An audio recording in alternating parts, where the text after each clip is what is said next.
As we celebrate National Hispanic Heritage Month, we're getting a little taste of Puerto Rican cuisine and finding out how you can try your hand at cooking some delicious dishes. CBS News New York's Lindsay Kane has the story. Oh my gosh, all the flavor. Can you smell it? It smells so good. The smell, the sizzle, and just the right amount of spices. Chef Maria Bido knows exactly how to mix it all together to make this irresistible slow-roasted pork shoulder called pernil. It's a popular Puerto Rican dish you can now learn how to cook at one of Maria's classes while recognizing and celebrating Hispanic Heritage Month. Now what we're going to do is we're going to make the arroz. That's this yellow rice with pigeon peas. Add in beans, cook up some chorizo, and sprinkle in a few other ingredients to get this final result. Once we cook the meal together, then attendees are able to enjoy the delicious food that they've just cooked.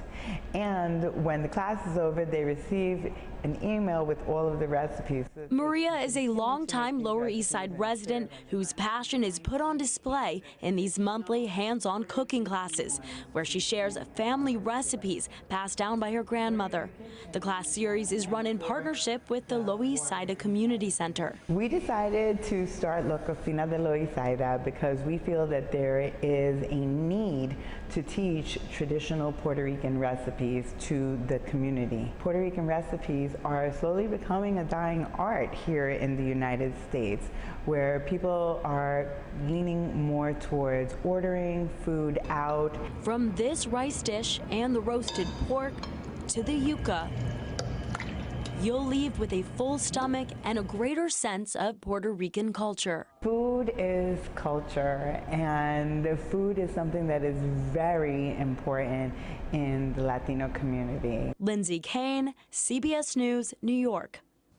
And here to tell us more is the chef herself. Maria, thank you so much for taking some time to talk to us. Thank you so much for having me. Tell us a bit about where your love for cooking began. I was raised by a single mom and my Puerto Rican grandmother. My mom worked in the day and she went to school at night. And I was home with my grandmother full of energy. And she was so smart, she decided to give me a giant bowl of garlic to occupy my time. From there, I continued to graduate and slowly receive more duties that required like a knife or stirring something in the pot. And I ended up loving working with my grandmother and feeding our family. And I just love that, making family recipes. And really, it's not just a love of cooking, but a love of family that you bring to the table. Absolutely. When our family gathers together at the table, it's just a great time celebrating, being together, eating, laughing, hugging, and joking.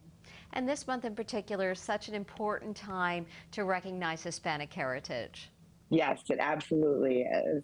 It's a time to share our recipes with our friends, to invite people over, to celebrate the community, the culture, the music, and especially the food.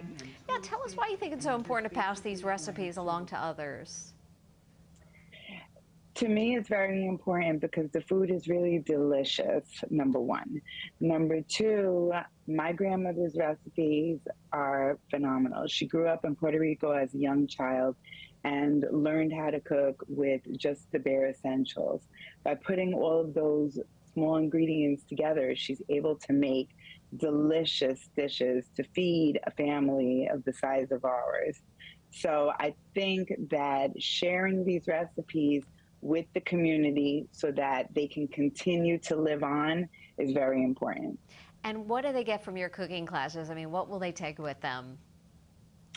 They'll take home a phenomenal experience. Everyone comes together, and when they leave full and happy.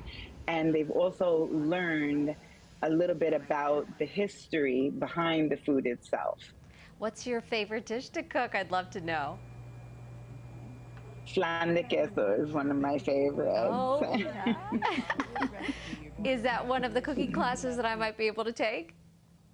Absolutely. If you come to the sancocho class in November, you'll be able to learn how to make the traditional sancocho meat stew with dumplings, which are fried dumplings, and flan de queso. All right, that sounds great. I'd love to be your student. Chef Maria Bido, thank you so much for taking some time to talk to us. Thank you so much for having me. It's been a pleasure. And if you're interested in signing up for a cooking class with Chef Bido, the next one is Saturday, September 24th at Essex Market. The class takes place at noon. For more information, head over to our website, cbsnewyork.com.